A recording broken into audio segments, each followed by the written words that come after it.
Okay friends, video అయితే చూస్తున్నారు కదా. పెట్రోల్ బంక్ వీడియో జనాలు ఎక్కువగా ఉండేది. అది ఎందుకంటే మరి ఏపీలోనో తెలంగాణ తెలియదు, 3 రోజులు అయితే పెట్రోల్ బంక్ బంద్ అన్నారు. సేఫ్టీకి నేనైతే ఒక 350 రూపీస్ వేయించి పెట్టాను. అది నాకు దాదాపుగా 1 వీక్ వస్తుంది.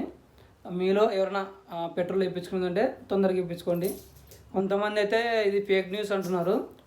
పెట్రోల్ బంక్ వాళ్ళు అయితే మార్నింగ్ కూడా రన్ చేస్తామంటున్నాడు. కానీ వాళ్ళకు కూడా కన్ఫర్మేషన్ తెలియదు. ఒకవేళ పొద్దున్నే వాళ్ళకు కూడా బంద్ చేయని ఆర్డర్ వస్తే ఖచ్చితంగా వాళ్ళు బంద్ చేయాల్సిందే. ఇంకా ఆర్డర్ ఏం లేదంటే బంద్ చేయాల్సిన అవసరం లేదు. దాదాపు అయితే 3 రోజులు అంటున్నారు, కొంతమంది 5 రోజులు అంటున్నారు. పెట్రోల్ బంక్ దగ్గరకు వచ్చిన వాళ్ళు మేనేజర్ అడిగితే, పెట్రోల్ బంక్ మేనేజర్ అడిగితే కూడా నాకు తెలియదు ఇది ఫేక్ న్యూసా ఒరిజినల్ న్యూసా ఫేక్ తెలియదు, టాక్ అయితే వచ్చింది అంటున్నారు. కానీ ఎక్కడి నుంచి వచ్చింది ఎవరు చెప్పినా అని తెలియదు.